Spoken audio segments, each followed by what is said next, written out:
Drew Petzing media tour continues to be a hit. How about Dr. Drew for president?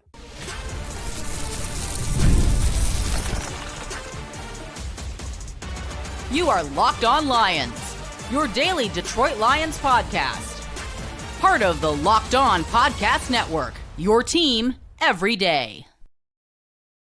All right, what's good, everybody? Matt Dery with you. We got a Thursday edition of Locked On Lions right here on the Locked On Podcast Network, the number one sports podcast network, on a Thursday, February 12th, and a Friday, February 13th. Thanks for being with us. Thanks for making us your first listen, and thank you to all of our everyday listeners that are out there. Coming up on the show today, a lot on offensive coordinator Drew Petzing, who today went on the Pride of Detroit podcast, the POD cast, and talked extensively with Eric Schlitt and Jeremy Reisman about philosophy, about David Montgomery, about running the football, what a Drew Petzing offense will look like. All of that. We'll play you a clip from the interview, but Petzing was great. I watched it, and I really enjoyed it. We will talk about that.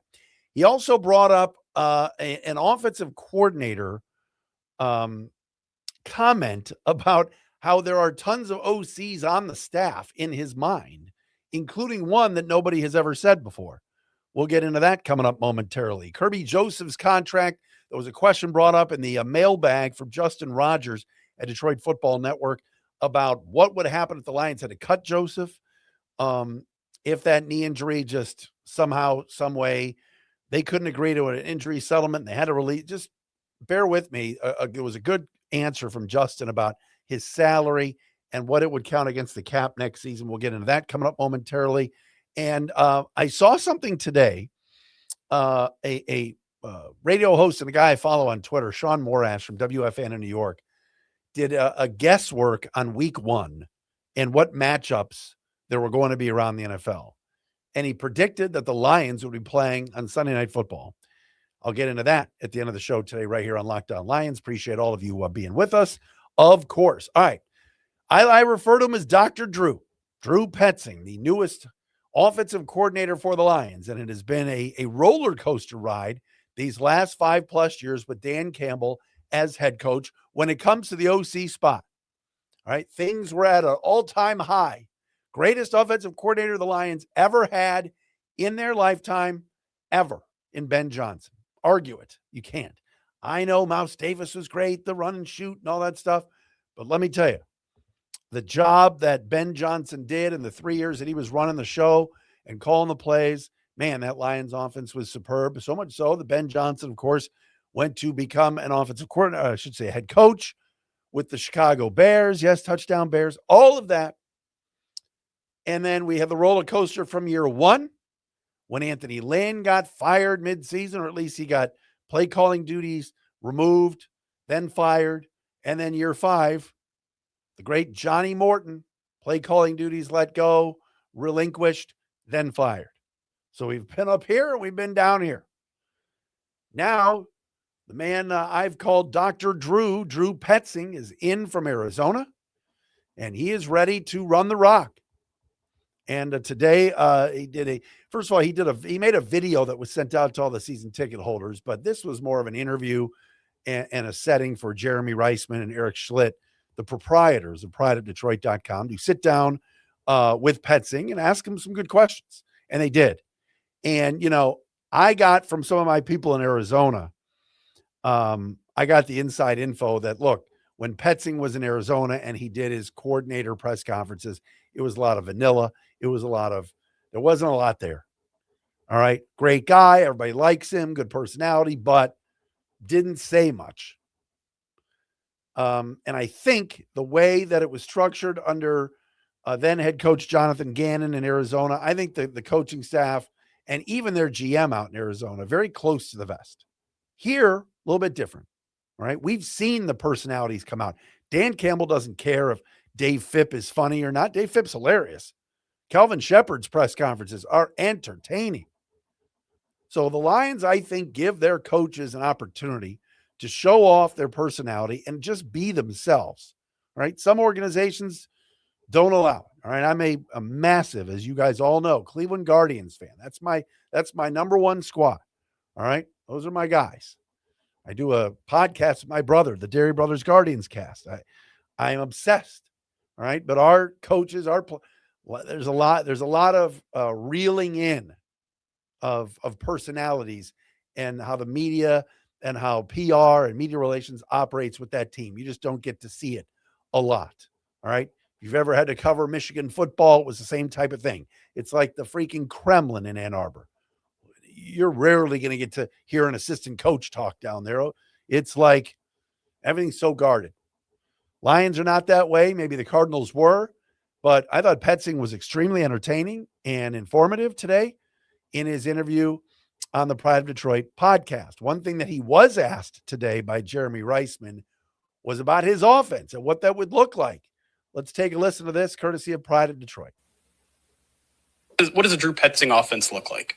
Yeah, I think the key to any offense is it's got to be built around the players you have, and you got to highlight their ability and what they do best. So that's going to be different game to game based on who's available. Every roster I've been on, it's going to be a little different. I've been very fortunate throughout my career to be around some great coaches who come from different backgrounds and different systems and have different beliefs. And I think I've taken a little bit, kind of from everybody in terms of how I want to build things and the language that I go off of and what I believe in. And then I think at the end of the day, the game comes down to the fundamentals, right? You got to be able to block, catch, throw, tackle, run. I think that's got to be at the forefront of everything you do from an offensive perspective. So I wouldn't say it's going to be this, it's going to be that. It's going to be what we feel like we're best at and makes us hard to defend. And I think that has to evolve each and every week you're in this league.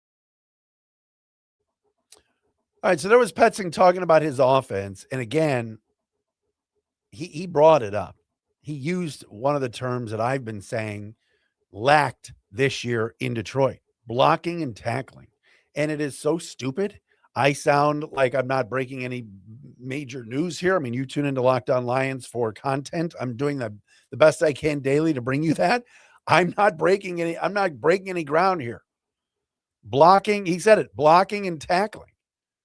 And on the offensive side, blocking.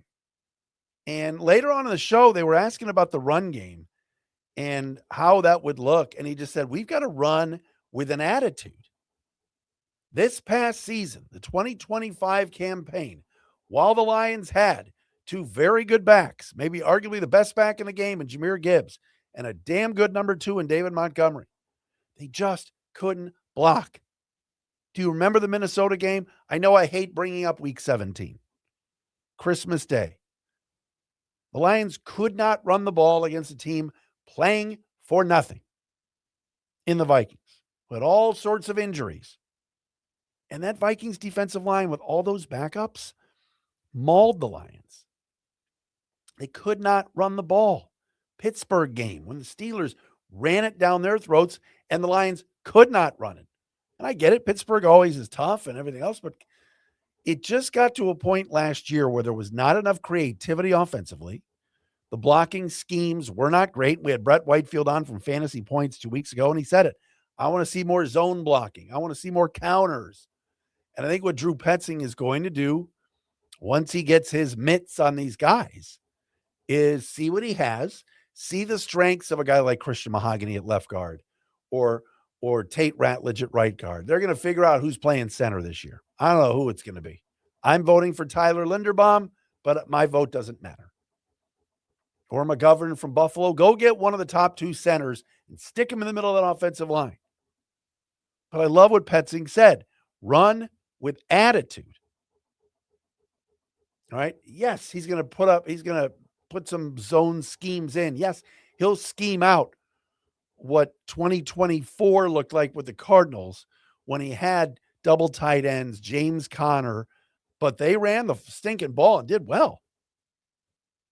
And I know Kyler Murray's a different quarterback than Jared Goff, but it was schemed well for a little while in Arizona before all the injuries hit. But running with an attitude, he said he talked to David Montgomery briefly, wants him on the squad. We've talked about this for the last couple of weeks, going back to last week at the Super Bowl when Montgomery was public, was out there on Radio Row and doing all the TV shows. I was like, I'm excited. At the end of this season, when Brad Holmes spoke, it sounded like he was talking about a guy in David Montgomery that wanted to leave, and they weren't sure about. But I think Petzing's come in and said, I need all the backs and all the tight ends, and let's rock. That's what Lions football has been.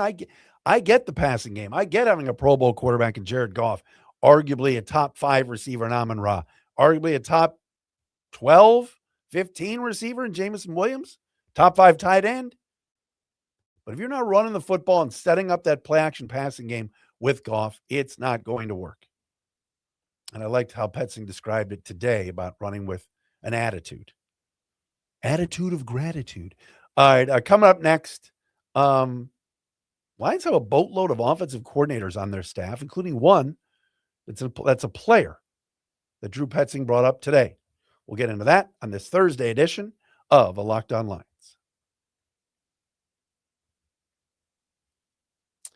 And it is that kind of year or time of year, ladies and gentlemen. It is tax season. It doesn't have to take over your life. This year, TurboTax is making it easier than ever to just hand things off and move on with your day. With TurboTax Full Service, you can have your taxes done for you by a trusted local expert start to finish without the stress or guesswork. Instead of spending hours trying to figure out forms, if you can meet with a local TurboTax expert in person or not, you can. Or you can even connect online. They handle everything from W-2s to self-employed forms and work to get you every deduction. You can upload your documents, go about your day, and you get updates right in the TurboTax app. It's a huge time saver and gives real peace of mind knowing that an expert is handling it. For limited time, you can have your taxes done by a local TurboTax expert for just $150, all in. If a TurboTax expert didn't file for you last year, just file by February 28th. Take taxes off your plate, get back to your life. Visit TurboTax.com/local to book your appointment today.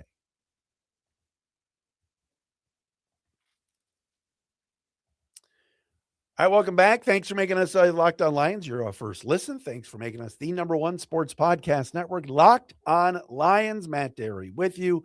And yes, please, I've talked about it. I want to see some new memberships. I want to see some additions to our Everydayer Club. Join us. We're on a Discord server. We got a chat room and everything for Everydayer Club subscribers. You get on there, we could talk. You got questions or anything about the team, we're on there. We love it. Also, an ad-free version of the show. So you're just hearing the content each and every day of Locked On Lions. Go to lockedonpodcast.com/everydayer or lockedonlions.supercast.com and sign up for our Everydayer Club.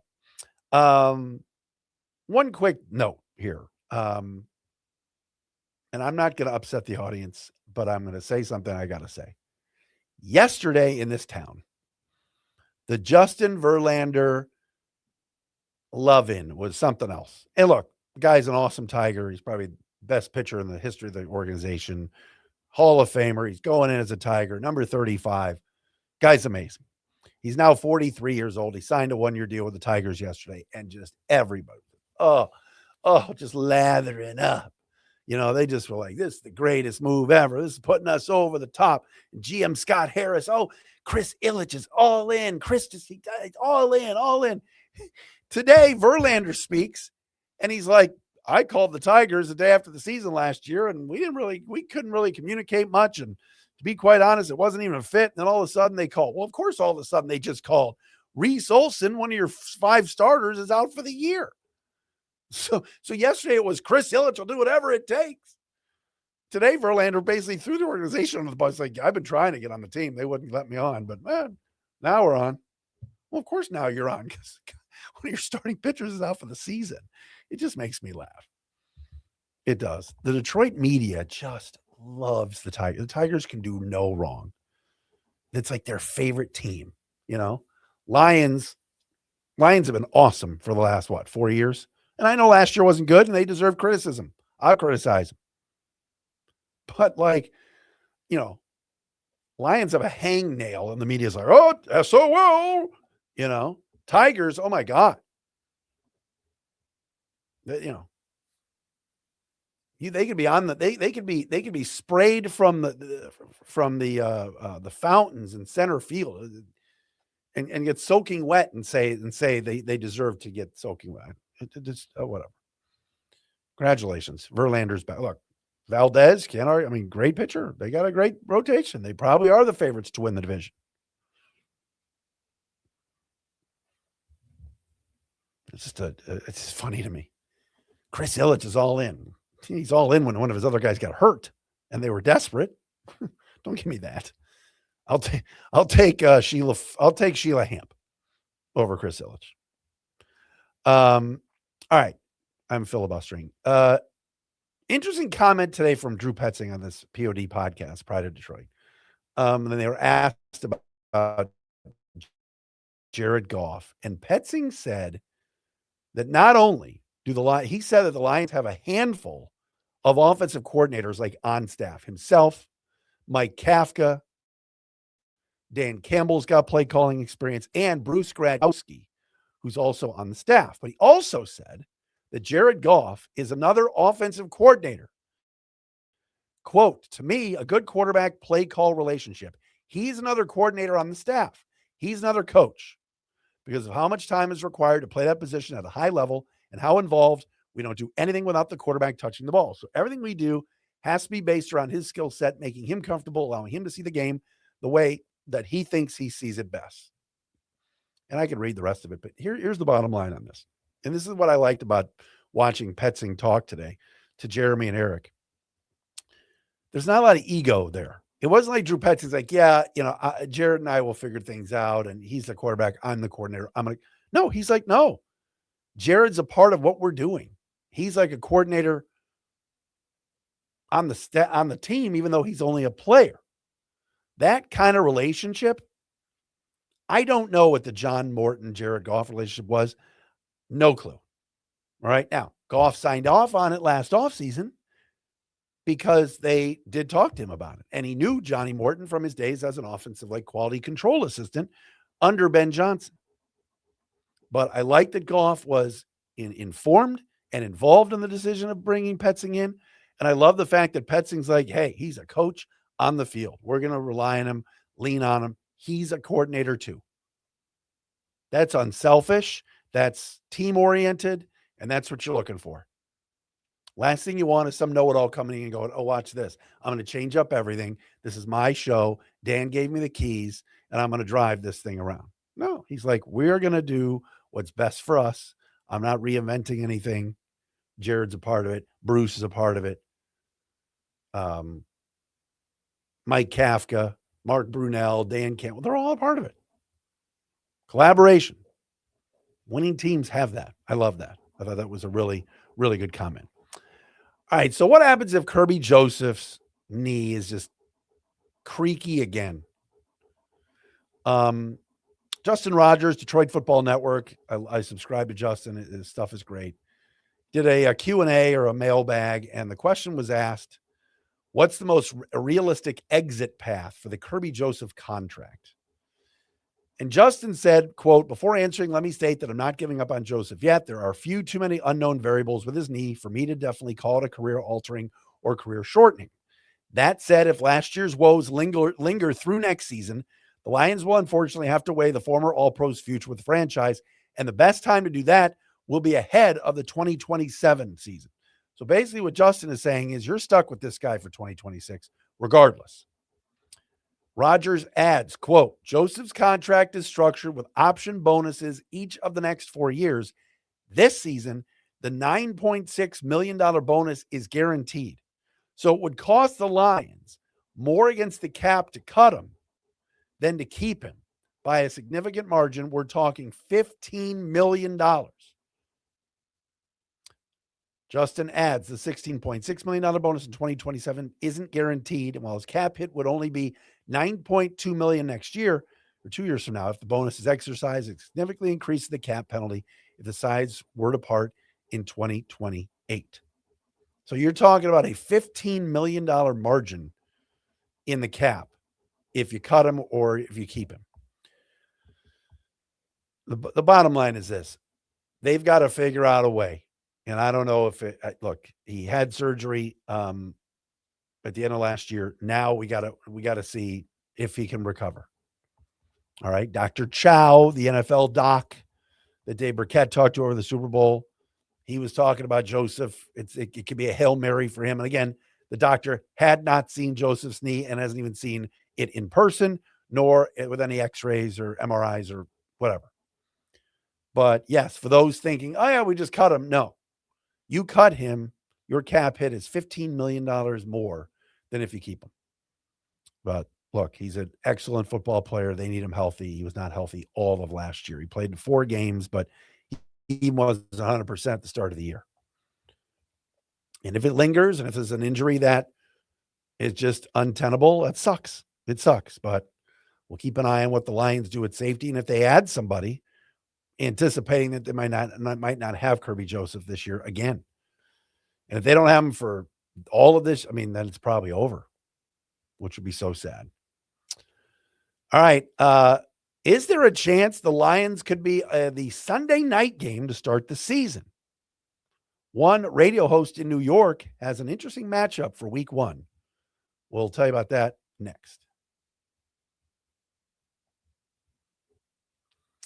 And the program today brought to you by our friends at FanDuel. The winter games are officially here. And if you're anything like us, you're locking in for events you only get to see on the biggest stage every 4 years. That's why following the winter games on FanDuel just makes sense. From medal counts to individual events to finding your angle on the sports you care about most, FanDuel gives you more ways to stay connected on the action. The drama of curling matches that start slow and somehow get intense fast. Speed skating. Hockey games that feel different right from the opening faceoff. Even niche events become must-watch when you're fully locked into the competition. FanDuel gives the entire Olympic experience. They keep the entire Olympic experience engaging from start to finish. All right, so what do you got to do? Well, the winter games are on. There's no better way to follow them than with FanDuel. Check out the app, everything else. FanDuel, play your game. All right, welcome back. We got ourselves a Thursday edition of a Locked On Lions. Hope everybody's having a great day. Starting to warm up a little bit around here. All right, here we go. Spring is here. Not yet, but it's close. Sean Morash, old buddy of mine from radio, who is now a part of the midday show at WFAN in New York, posted something earlier today on Twitter, and it got my attention because the Lions' name was on this. And again, this is one man's opinion. But when you look at the Lions' schedule for this year, you don't see a lot of marquee matchups. You just don't. Last year, oh my gosh, they're playing the Chiefs. They're playing the Commanders. They're playing Dallas. The Giants are always kind of like a primetime game normally. All right, Lions' schedule last year, because it was a first-place schedule, was stacked. This year, not so much. All right, yes, they're going to be playing the AFC East, so that won't be easy and everything else, but it will be an interesting season for this football team, but there are a lot of easier games on the schedule. One game that would not be easy at all would be at Buffalo. So Sean writes on Twitter today, my week 1 NFL schedule prediction. And he's like, Rams and 49ers are playing in Australia, and I guess that's already a given. But he's guessing that the Thursday night opener, where the defending champ always opens the season at home, that would be Seattle, would be Bears at Seahawks. I would love that. Then he guesses that the Sunday 425 games would be Broncos, Chiefs, Giants, Cowboys. He says Sunday night football in week 1, Lions at Bills to open the new Buffalo Stadium. So what do you think? What would you think of Detroit at Buffalo right out of the gate? I'm all for it. And I'll tell you why. Week 1 is an unpredictable mess. How many times have we seen the Carolina Panthers look good in week 1? Or the New Orleans Saints? Aren't the Saints every year like 2-0? First couple of weeks, you just don't know. There's so much rust, right? I'm almost thinking, all right, here come the Bills. They've never played in their new stadium before. They could be rusty. You catch Buffalo in week 1, as opposed to maybe when they're on a roll and playing really well later in the year, or even in the freezing cold in December. Sign me up. Lions, Bills, Sunday night football. I'd love that. I'm not afraid. Josh Allen's amazing, but I think week 1 is just such a crapshoot. We saw what happened this year in week 1. The Lions did not have a good season. Week 1, was a bleep show. The Lions were awful. They looked rusty. They were rusty. The offensive linemen had never even played together. They were horrible. Communication was bad. Defense, awful. Special teams, brutal. Offense, couldn't run, couldn't move it. And Green Bay played a great game that day. But Lions at Bills for Sunday Night Football, by the way, Sean predicted that the Monday night game would be Patriots at Chargers. But Lions, Bills to open their stadium, I'm in. Sign me up for that. I would take that in a second. I think that would be pretty sweet. And again, I just think that week 1 games are extremely unpredictable. And teams you just don't know. You just don't know. You know, I mean, the Lions 2026 opponents, Chicago, Green Bay, Minnesota at home, New Orleans, Tampa, New England, Jets, Tennessee, Giants. The road games at Arizona, Petzing Bowl, at Miami, rookie coach, at Carolina, improved team, at Atlanta with Stefanski, at Buffalo. So, yeah, they're playing the NFC South, the AFC East. So, but the toughest road game of that group, Chicago, Green Bay, Minnesota, Atlanta, Buffalo, Carolina, Miami, Arizona, outside of the division, which are all tough. Buffalo's clearly the toughest game. And I know Carolina had a really good year this past year. But at Buffalo, to me, is a marquee game. That's a tough game. Having it in week 1, I'm signing up for it. Because I just think week 1 is such a crapshoot. You get your toughest game out of the way right away, I'm in. That'd be fun. All right. Thanks for making us your first listen, everybody.